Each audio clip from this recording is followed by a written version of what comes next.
Okay. Go. Swamiji, what value does the poses that help to open the hips help with? You're basically talking about postures that help in opening the hip region. In order to do that, you got to first understand why we work on the hips. And we need to go into the history of yoga posturing. With the Swamis sitting in the Himalayas, in meditation, observing their bodies, introspecting. And as they start introspecting and observing their bodies and sitting in meditation for periods of time, longer than normal humans would stay, they find certain changes taking place in their physiology. And they need to work on that physiology. I've always mentioned the three gunas as connected with the intellect, the emotions, and the sexuality. And we find that as the evolution of human beings takes place over periods of time, just like all other animals, we initially were able to have a knowledge, a sense of knowing. The Rajasic region over here was active. But the Upanishads call this Rajasic, the yogis call this Sattvic. There is a conflict on the balance here. But let's say this is Rajasic and this is Sattvic. What is happening now is our thought processes and everything are functioning, but we are four-legged creatures. The moment we release our front legs off the ground and free our emotional region, then a change takes place. Now we are able to feel, not just think, we are able to feel now. And as beings that can feel with an open chest, we realize there is a third zone that needs to be taken care of. So the yogis say that the difference between the emotional zone and the sexual zone is that, put in Western terminology, in the emotional zone with my limbs, which is my arms, I can abduct, I can adduct, I can circumduct my shoulders. In my legs, I can abduct, I can adduct, I cannot circumduct. This region is not evolved as much as this region.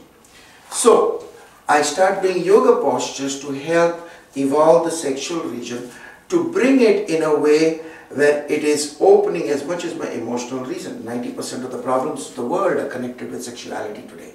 So, if I can open my chest this way, I have to learn to open my groin in the same way, and observe what I'm going to do. I'm going to roll this and you will hear me work on my tailbone.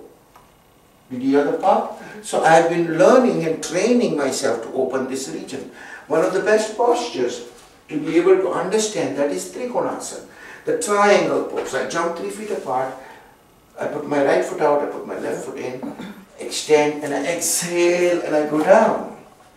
And as you do that, you're going to observe that the whole purpose of this pose is to work on opening this hip. So, I am putting my whole weight on my right foot now. I'm going to move that a little to the left foot, get a balance, but I also observe the inner and the outer foot. And I notice that my outer foot is taking more weight than my inner foot. So I move the weight a little onto the inner foot. In the process of doing that, I hit my right groin forward, and in the process of hitting the right groin forward, I rotate the left hip out to the side and I stretch my hand up. The focus is not on just going laterally down to the side. We have gone down laterally down to the side so that we can open this hip. And there are different ways you can open the hip. You can do Trikonasana and open the hip. I can bend this leg of mine and stretch up and continue opening that hip. Most yoga postures, standing yoga postures, are connected with being able to open this hip. As we open the hip, we get more and more light. This region is called tamasic region, the darkness region. We want to bring light into this region and make it more healthy. According to Darwin, this is what makes us different from the other animals. According to the yogi, this is what makes us different from other animals, because by working on the shoulders and opening the chest, we come into a more evolved state of being. So, the extremities are not important, the core is important. And the core in the case of a human being is an open chest which allows him to feel.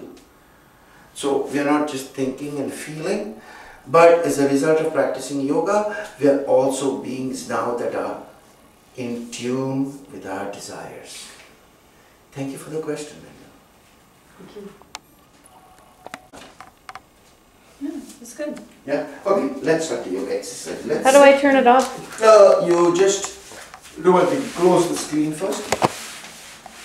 Okay, that power button on the side. Yeah, on the You side. just press it and you roll